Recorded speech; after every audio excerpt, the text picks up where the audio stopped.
ಒಂದು ಸುಂದರವಾದ ಹಳ್ಳಿ. ಆ ಹಳ್ಳಿಯಲ್ಲಿ ಶಿವು ಎಂಬ ಒಬ್ಬ ಯುವಕನಿದ್ದನು. ಅವನಿಗೆ 3 ಜನ ತಂಗಿಯರಿದ್ದರು. ಶಿವು ತನ್ನ ಸಣ್ಣ ವಯಸ್ಸಿನಲ್ಲೇ ತಂದೆ ತಾಯಿಯನ್ನು ಕಳೆದುಕೊಂಡಿದ್ದ. ಅವನು ತುಂಬಾ ಕಷ್ಟಪಟ್ಟು ವ್ಯವಸಾಯ ಮಾಡಿ 2 ತಂಗಿಯರಿಗೆ ಮದುವೆ ಮಾಡಿಕೊಟ್ಟಿದ್ದ. 3ನೇ ತಂಗಿ ಚಿಕ್ಕವಳದ್ದರಿಂದ ಇನ್ನೂ ಮದುವೆ ಮಾಡಿರಲಿಲ್ಲ.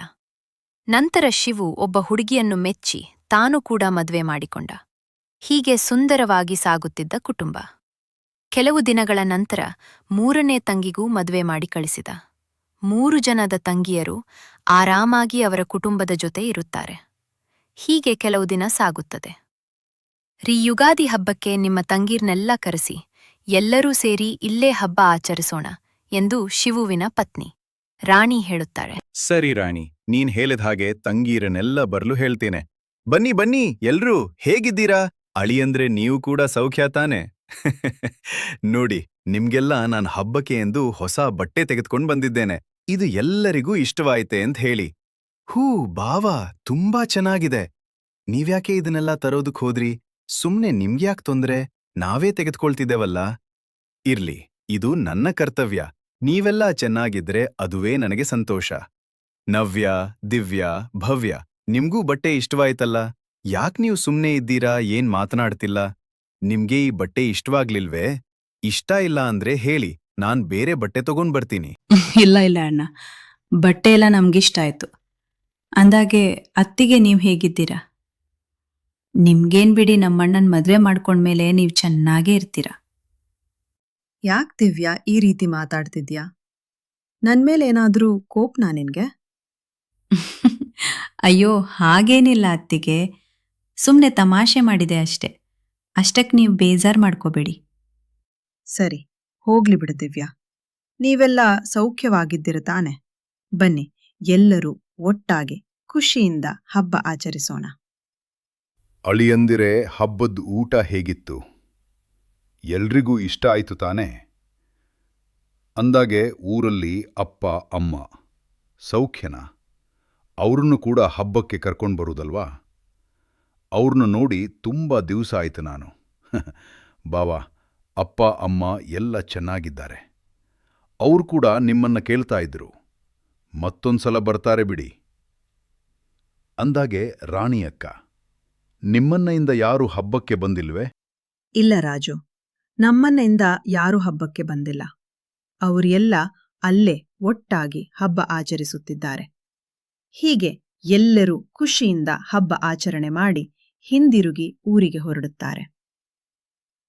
ನಂತರ ದಿವ್ಯಾ, ಭವ್ಯ, ನವ್ಯ 3 ಜನ ಒಟ್ಟಾಗಿ ಮಾತನಾಡಿಕೊಳ್ಳುತ್ತಿದ್ದಾರೆ. ನೋಡ್ದ ನವ್ಯ ಅತ್ತಿಗೆ ಹೇಗಿದ್ದಾರೆ ಅಂತ. ನಮ್ಮಣ್ಣನ ಮದ್ವೆ ಮಾಡ್ಕೊಂಡ್ಮೇಲೆ ಮಹಾರಾಣಿ ತರ ಇದ್ದಾಳೆ. ನೋಡ್ದ ಅವಳಿಗೆ ಬಂದಿರೋ ಸುಖ. ಹೌದು ದಿವ್ಯಾ, ನಾನು ತುಂಬಾನೇ ಗಮನಿಸ್ದೆ. ಅತ್ತಿಗೆ ಹಾಕೊಂಡಿರೋ ಒಡವೆ ನೋಡ್ದ. ಇದನ್ನೆಲ್ಲ ಅಣ್ಣ ತಾನೇ ಕೊಡ್ಸಿರೋದು. ಇಲ್ಲ, ಸುಮ್ನೇ ಇರಿ. ಅದು ಅತ್ತಿಗೆ ಮನೆ ಕಡೆಯಿಂದ ತಂದಿರೋ ಒಡವೆ. ಮದುವೆ ಆಗ್ಬೇಕಾದ್ರೆ ನಾನ್ ನೋಡಿದೆ. ನಾನು ಅಲ್ಲೇ ತಾನೇ ಇದ್ದೆ ಅತ್ತಿಗೆ ಮದ್ವೆ ಮಾಡ್ಕೊಂಡ್ ಮನೆಗ್ ಬರುವಾಗ.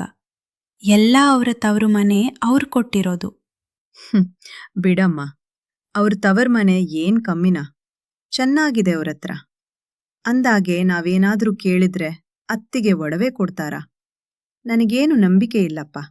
ನೋಡೋಣ, ಈ ಸಲಿ ಊರಿಗ್ ಹೋದ್ರೆ ಅತ್ತಿಗೆ ಹತ್ರ ಒಡವೆ ಕೇಳೋದಕ್ಕೆ ಏನಾದ್ರೂ ಒಂದು ನೆಪ ಹುಡುಕ್ತೀನಿ. ನೋಡೋಣ ಕೊಡ್ತಾರೆ ಏನು. ಹೀಗೆ ದುರಾಸೆಯಿಂದ 3 ಜನ ತಂಗಿಯರು ಅತ್ತಿಗೆ ಬಳಿ ಇರುವ ಒಡವೆ ಮೇಲೆ ಕಣ್ಣು ಹಾಕುತ್ತಾರೆ. ಅದನ್ನು ಹೇಗಾದರೂ ಕಿತ್ತುಕೊಳ್ಳಬೇಕೆಂದು ಹೊಂಚು ಹಾಕುತ್ತಾರೆ. ಒಂದು ದಿನ 3 ಜನ ತಂಗಿಯರು ಅಳುತ್ತಾ ಮನೆಗೆ ಬರುತ್ತಾರೆ. ಅರೆ, ಏನಾಯ್ತು? ದಿವ್ಯಾ, ಭವ್ಯ, ನವ್ಯ, ಯಾಕೆ ಈ ರೀತಿ ಅಳುತ್ತಾ ಬರುತ್ತಿದ್ದೀರಾ? ಏನಾಯ್ತು? ಅದು ಈ ರಾತ್ರಿ ಹೊತ್ತಲ್ಲಿ. ಎಲ್ಲಿ ನಿಮ್ಮ ಗಂಡಂದಿರು ಬರ್ಲಿಲ್ವೇ? ಅರೆ, ನೀವು ಹೀಗೆ ಅಳ್ತಾ ಇದ್ರೆ ನನಗೇನು ಅರ್ಥ ಆಗಲ್ಲ. ಏನಾಯ್ತು ಅಂತ ಹೇಳಿ. ಹೇಳಿದ್ರೆ ತಾನೇ ಏನಾದರೂ ನನಗೂ ಅರ್ಥ ಆಗೋದು. ಅಣ್ಣ, ನಮ್ಮತ್ತೆ ಮಾವ ನನಗ್ ತುಂಬಾ ಹೊಡೆದು ಕಳಿಸ್ಬಿಟ್ರು. ಹೋಗಿ ನಿಮ್ಮಣ್ಣ ಹತ್ರ ದುಡ್ಡು ತಗೊಂಡ್ಬಾ, ಇಲ್ಲ ಅಂದ್ರೆ ಒಡವೆ ತಗೊಂಡ್ಬಾ ಅಂಥೇಳಿ ತುಂಬಾನೇ ಹೊಡೆದ್ರು ಅಣ್ಣ. ಹೌದಾ? ಅವ್ರು ಮೊದಲೆಲ್ಲ ಆ ರೀತಿ ಇರಲಿಲ್ವಲ್ಲ, ತುಂಬ ಒಳ್ಳೆಯವರಲ್ಲ. ಹೀಗ್ಯಾಕೆ ಈ ರೀತಿ ಮಾಡ್ತಿದ್ದಾರೆ? ಇರ್ಲಿ, ನಾನು ಅವ್ರ ಹತ್ರ ವಿಚಾರಿಸ್ತೀನಿ. ಯಾಕೆ ಈ ರೀತಿ ಮಾಡಿದ್ರಿ ಅಂತ ಕೇಳ್ತೀನಿ. ಅಯ್ಯೋ ಅಣ್ಣ, ನೀವೇನಾದ್ರೂ ಕೇಳಿದ್ರೆ, ಅವರು ನಮ್ಮನ್ನ ಮನೆ ಬಿಟ್ಟು ಓಡಿಸ್ತೀನಿ ಅಂತ ಹೇಳಿದ್ರೆ, ನನ್ ಗಂಡನ್ಗೂ ಈ ವಿಷಯ ಗೊತ್ತಿಲ್ಲ. ಅವರಿಗೂ ಹೇಳ್ಬಾರ್ದು ಅಂತ ಕಂಡೀಷನ್ ಹಾಕಿದ್ದಾರೆ. ಅವ್ರು ಬೇರೆ ಈಗ ಊರಲ್ಲಿಲ್ಲ. ಇದನ್ನೇ ನೆಪ ಮಾಡ್ಕೊಂಡು ನನಗ್ ಬೈದ್ರು.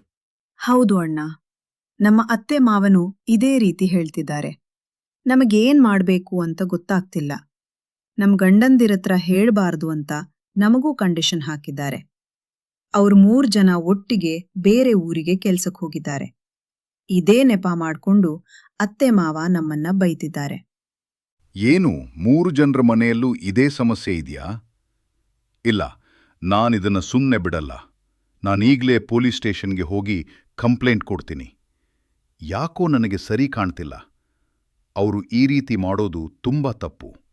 ಅಣ್ಣ, ನೀನೇನಾದ್ರೂ ಕಂಪ್ಲೇಂಟ್ ಕೊಟ್ರೆ ಮುಂದೆ ನಮ್ ಭವಿಷ್ಯ ಏನಾಗತ್ತೆ ಯೋಚನೆ ಮಾಡು ಅಣ್ಣ. ರೀ, ಒಂದ್ಸಲ ಬನ್ನಿ, ಈ ಕಡೆ ಸ್ವಲ್ಪ ನಿಮ್ಮತ್ರ ಮಾತಾಡ್ಬೇಕು. ಏನ್ ರಾಣಿ, ಏನ್ ವಿಷಯ? ರೀ, ಈಗೇನ್ ಮಾಡೋದು? ಪಾಪ ಇವರು 3 ಜನ ಈ ರೀತಿ ಅಳ್ತಾ ಇರೋದು ನೋಡಿದ್ರೆ ನನಗ್ ತುಂಬಾ ಮನ್ಸಿಗೆ ನೋವಾಗ್ತಿದೆ. ಇವರು ನಂತರ ಒಂದ್ ಹೆಣ್ಣೆ ಅಲ್ವಾ? ಇದಕ್ಕೇನಾದ್ರೂ ಪರಿಹಾರ ಮಾಡ್ಲೇಬೇಕು ರೀ. ಹರೇ, ಅದ್ಕೆ ಅಣ್ಣನ್ ಸೈಡ್ಗೆ ಕರ್ಕೊಂಡ್ ಹೊರ್ಟ್ಹೋದ್ಲು.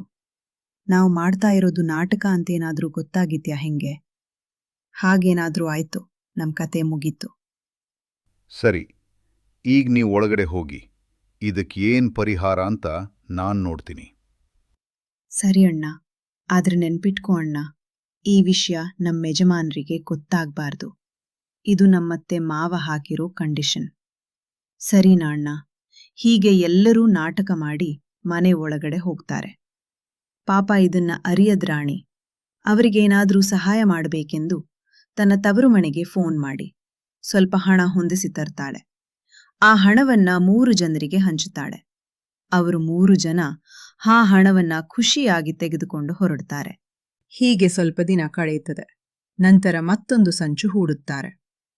ಹಲೋ ಅಣ್ಣ, ನಮ್ಮ ಯಜಮಾನ ಕೆಲಸ ಕಳೆದುಕೊಂಡ್ಬಿಟ್ಟಿದ್ದಾರೆ. ಅವರು ಮತ್ತೆ ಕೆಲಸಕ್ಕೆ ಹೋಗ್ಬೇಕಂದ್ರೆ 5 ಲಕ್ಷ ದುಡ್ಡು ಬೇಕಂತೆ. ನಾನ್ ಏನ್ ಮಾಡ್ಲಿ ಅಣ್ಣ? ಎಲ್ಲಿಂದ ತರ್ಲಿ? ಅಯ್ಯೋ, ನನ್ ಜೀವನ್ಮೇ ಹಾಳಾಗೋಯ್ತಲ್ಲ. ಹಲೋ ಅಣ್ಣ, ನಮ್ಮನೆಯವ್ರಿಗೂ ಕೆಲಸ ಹೋಯ್ತು. ಮತ್ತೆ ಕೆಲಸ ಪಡಿಬೇಕಂದ್ರೆ ದುಡ್ಡು ಕಟ್ಟಬೇಕಂತೆ. ನನಗೇನು ಅರ್ಥ ಆಗ್ತಾ ಇಲ್ಲ ಅಣ್ಣ. ಇದೇ ರೀತಿ 3 ಜನ ತಂಗಿಯರು ಅಣ್ಣನಿಗೆ ಕರೆ ಮಾಡುತ್ತಾರೆ. ಶಿವುವಿಗೆ ಏನೂ ಅರ್ಥ ಆಗೋದಿಲ್ಲ. ಶಿವು ಯೋಚನೆ ಮಾಡುತ್ತಾನೆ. ಅರೆ, ಏನಾಗ್ತಿದೆ? 3 ಜನರಿಗೂ ಒಟ್ಟೊಟ್ಟಿಗೆ ಸಮಸ್ಯೆ ಬರ್ತಾ ಇದೆಯಾ? ಇಲ್ಲ, ನಾನಿದನ್ನು ಸುಮ್ಮನೆ ಬಿಡಬಾರ್ದು. ಇದಕ್ಕೆ ಏನಾದರೂ ಪರಿಹಾರ ಮಾಡಬೇಕು. ನಾನು ಅಳಿಯಂದಿರತ್ರ ಈ ವಿಷಯದ ಬಗ್ಗೆ ಮಾತಾಡಬೇಕು. ಹಲೋ ಅಳಿಯಂದಿರೆ, ಹೇಗಿದ್ದೀರಾ? ಎಲ್ರೂ ಆರಾಮ ಇದ್ದೀರಾ? ನಿಮಗೇನಾದರೂ ಅಲ್ಲಿ ಸಮಸ್ಯೆ ಇದೆಯೇ? ಹೌದು ಭಾವ, ನಮಗೆ ಇಲ್ಲಿ ಸ್ವಲ್ಪ ತೊಂದರೆ ಆಗಿದೆ. ಕೆಲಸದಲ್ಲಿ ಸ್ವಲ್ಪ ಸಮಸ್ಯೆ ಅಷ್ಟೇ. ನೀವೇನ್ ಚಿಂತೆ ಮಾಡಬೇಡಿ, ಎಲ್ಲ ನಾನ್ ನೋಡ್ಕೋತೀನಿ. ಹೋ, ಹೌದಾ? ಸರಿ ಅಳಿಯಂದಿರೆ. ಹಾಗಾದ್ರೆ ನನ್ ತಂಗಿ ಹೇಳ್ತಾ ಇರೋದು ನಿಜ. ಅವರಿಗೆ ಈಗ ಸಮಸ್ಯೆ ಇದೆ. ಇದಕ್ಕೆ ಏನಾದರೂ ಪರಿಹಾರ ಮಾಡಬೇಕು. ಈಗ ಏನ್ ಮಾಡೋಣ? ಈ ಸಮಸ್ಯೆಗೆ ಪರಿಹಾರ ಏನು? ನನಗಂತೂ ದಿಕ್ಕೇ ತೋರಿಸ್ತಾ ಇಲ್ಲ. ನನಗೀಗ 15 ಲಕ್ಷ ಬೇಕಾಗಿದೆ. ಏನ್ ಮಾಡ್ಬೇಕಂತ ಅರ್ಥನೇ ಆಗ್ತಾ ಇಲ್ಲ. ಇದರ ಬಗ್ಗೆ ರಾಣಿ ಹತ್ರ ಮಾತಾಡೋಣ.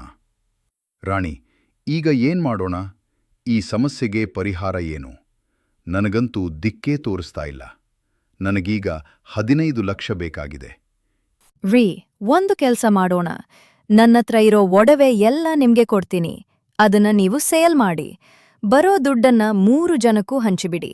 ಇದು ಬಿಟ್ರೆ ನಮಗ್ ಬೇರೆ ದಾರಿ ಇಲ್ಲ ರೀ. ರಾಣಿ, ಎಲ್ಲ ಒಡವೆನೂ ಸೇಲ್ ಮಾಡಿದ್ರೆ ಮುಂದೆ ನಿನಗೆ ಅಂತ ಏನು ಉಳಿಯೋದಿಲ್ಲ. ಒಂದ್ಸಲ ಯೋಚನೆ ಮಾಡು ರಾಣಿ. ರೀ, ಈಗ ನಾನು ಒಡವೆ ಹಾಕೊಂಡ್ ಕೂತ್ಕೊಂಡ್ರೆ ಅಲ್ಲಿ ನಿಮ್ ತಂಗಿರ್ ಭವಿಷ್ಯ ಹಾಳಾಗತ್ತೆ. ಅದಕ್ಕೆ ಈಗ ನೀವು ಸದ್ಯಕ್ಕೆ ಒಡವೆನ ಸೇಲ್ ಮಾಡಿ. ಬರೋದನ್ನ ಅವರಿಗೆ ಹಂಚಿಬಿಡಿ. ಮುಂದೆ ನೋಡ್ಕೊಳ್ಳೋಣ. ದಿವ್ಯಾ, ಭಾವ ಫೋನ್ ಮಾಡಿದ್ರು. ನೀನೇನಾದ್ರೂ ನನ್ನ ಕೆಲಸದ ಬಗ್ಗೆ ಹೇಳಿದ್ದ? ಇಲ್ಲ ರೀ, ನಾನು ಸುಮ್ನೆ ಅಣ್ಣನ ಹತ್ರ ಮಾತಾಡ್ತಿದ್ದೆ. ಹಾಗೆ ನಿಮ್ ಆಫೀಸ್ ವಿಚಾರನೂ ಕೂಡ ಹೇಳ್ದೆ ಅಷ್ಟೆ. ಸುಮ್ನೆ ಯಾಕೆ? ಎಲ್ಲ ವಿಷಯನೂ ಹೇಳಿ. ಭಾವಂಗೆ ಬೇಜಾರ್ ಮಾಡ್ತೀಯಾ? ಏನಾಗಿದೆ ಅಂಥದ್ದು ಈಗ? ಒಂದು ಸಣ್ಣ ವಿಷಯ. ಇನ್ಮೇಲೆ ಈ ರೀತಿಯೆಲ್ಲ ಮಾಡ್ಬೇಡ, ಆಯ್ತಾ? ನವ್ಯಾ, ಭವ್ಯ, ಅಣ್ಣ ನನ್ನ ಗಂಡನ್ಗೆ ಫೋನ್ ಮಾಡ್ಬಿಟ್ಟಿದ್ದ. ಸದ್ಯ ವಿಷ್ಣು ಅಣ್ಣನ್ ಗೊತ್ತಾಗ್ಲಿಲ್ಲ. ಏನಾದ್ರೂ ಗೊತ್ತಾಗಿದ್ರೆ ಅಷ್ಟೆ. 3 ಜನನೂ ಸಿಗಾಕೋತಾ ಇದ್ವಿ. ನಾವ್ ಸ್ವಲ್ಪ ಹುಷಾರಾಗಿರ್ಬೇಕು. ಹೌದಾ ದಿವ್ಯಾ? ಸದ್ಯ ನನ್ನ ಗಂಡನ್ಗೆ ಫೋನ್ ಮಾಡಿಲ್ಲ. ಫೋನ್ ಮಾಡಿದ್ರೆ ನನ್ನ ಗಂಡ ಇರೋ ವಿಷಯ ಎಲ್ಲ ಹೇಳ್ತಿದ್ರು. ಸದ್ಯ ಭಾವ ಏನ್ ಹೇಳಿಲ್ಲ. ಹೂ ಕಣೆ, ನಿಮ್ ಭಾವ ಸರಿಯಾಗಿ ಏನ್ ಹೇಳಿಲ್ಲ. ಸದ್ಯಕ್ಕೇನೋ ಬಚಾವಾದ್ವಿ. ರಾಣಿ, ನಾವೀಗ ಹೋಗಿ ದುಡ್ಡನ್ನ ನನ್ನ ತಂಗೀರ್ಗೆ ಕೊಟ್ಟು ಬರೋಣ, ಬಾ. ಹೀಗೆಂದು ಶಿವು ಮತ್ತು ರಾಣಿ ಇಬ್ಬರು ದಿವ್ಯಾಳ ಮನೆಗೆ ಹೋಗುತ್ತಾರೆ. ಅಲ್ಲಿ 3 ಜನ ಒಟ್ಟಾಗಿ ಮಾತನಾಡಿಕೊಳ್ಳುತ್ತಿರುತ್ತಾರೆ. ಭವ್ಯ, ನವ್ಯ, ನೋಡುದ್ರಾ ನಮ್ ಅಣ್ಣನನ್ನು ಎಷ್ಟು ಬೇಗ ನಾವ್ ಯಾಮಾರಿಸಿದ್ರಿ? ಅವನೊಬ್ಬ ಮೂರ್ಖ. ಅವನಿಗೆ ಏನೂ ತಿಳ್ತಾ ಇಲ್ಲ. ನಾವ್ ಹೇಳ್ತಾ ಇರೋದೆಲ್ಲ ಸುಳ್ಳು ಅಂತ. ಅವನಿಗೆ ಅನ್ಸ್ಲೇ ಇಲ್ಲ ಅವನು ಈ ರೀತಿ ಇರೋ ತನ್ಕ. ನಾವ್ ಅತ್ತಿಗೆ ಹತ್ರ ಇರೋದನ್ನೆಲ್ಲ ಕಿತ್ಕೋಬೇಕು. ಏನಂತೀಯ? ಹೌದು ಕಣೆ, ನೀನೇ ಹೇಳ್ತಾ ಇರೋದು ನಿಜ. ನಮ್ಮಣ್ಣ ಒಬ್ಬ ಪೆದ್ದ.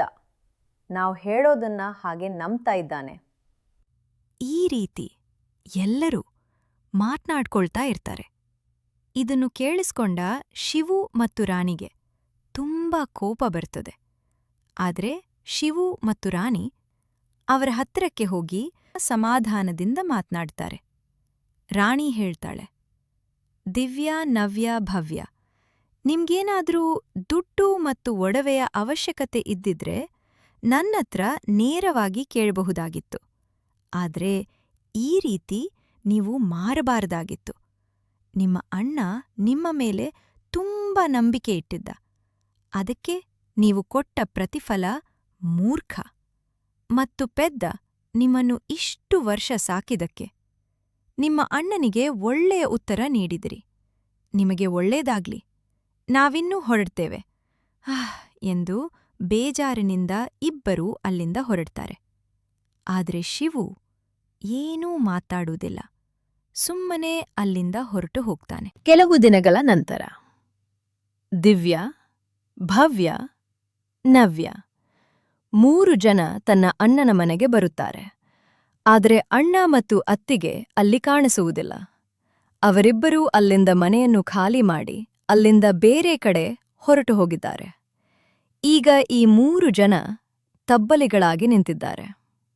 ಈಗ ಇವರಿಗೆ ತಿಳಿಯುತ್ತಿದೆ ಇವರೆಂತಹ ತಪ್ಪು ಮಾಡಿದ್ದಾರೆಂದು. ನವ್ಯ, ಭವ್ಯ, ನಾವು ಎಂಥ ದೊಡ್ಡ ತಪ್ಪು ಮಾಡಿದ್ವಿ. ಆದ್ರೆ ಅಣ್ಣ ನಮ್ಮನ್ನ ಒಂದು ಮಾತು ಕೂಡ ಬೈಲಿಲ್ಲಲ್ಲ. ಈಗ ನಮ್ಮನ್ನೆಲ್ಲ ಬಿಟ್ಟು ಇಬ್ಬರೂ ಹೊರಟು ಹೋಗಿದ್ದಾರೆ. ಈಗ ನಾವು ನಿಜವಾದ ತಬ್ಬಲಿಗಳಾದೆವು. ನಮ್ಮಂತಹ ಪಾಪಿಗಳಿಗೆ ಈ ಶಿಕ್ಷೆ ಆಗ್ಬೇಕಾಗಿದೆ. ಬಂಗಾರದಂಥ ಅಣ್ಣನನ್ನು ಕಳೆದುಕೊಂಡೆವು. ಪ್ರೀತಿಯಿಂದ ನೋಡಿಕೊಳ್ಳುತ್ತಿದ್ದ ಅತ್ತಿಗೆಯನ್ನು ಕಳೆದುಕೊಂಡೆವು. ನಾವೆಂಥ ಪಾಪಿಗಳು. ಅಣ್ಣ, ಸಾಧ್ಯವಾದರೆ ನಮ್ಮನ್ನು ಕ್ಷಮಿಸು. ಅಣ್ಣ, ಸಾಧ್ಯವಾದರೆ ನಮ್ಮನ್ನು ಕ್ಷಮಿಸು. ಈಗೇ ನೊಂದುಕೊಳ್ಳುತ್ತಾ ಅಲ್ಲಿಂದ ಹೊರಟೋ ಹೋಗುತ್ತಾರೆ. ಅದಕ್ಕೆ ಹೇಳುವುದು, ಯಾರಾದರೂ ಸರಿಯೇ, ನಿಜವಾದ ಪ್ರೀತಿಗೆ ಎಂದೂ ಮೋಸ ಮಾಡಬಾರದು. ನಿಜವಾದ ಪ್ರೀತಿ ಎಂದಿಗೂ ಮೋಸ ಹೋಗಬಾರದು. ಧನ್ಯವಾದಗಳು.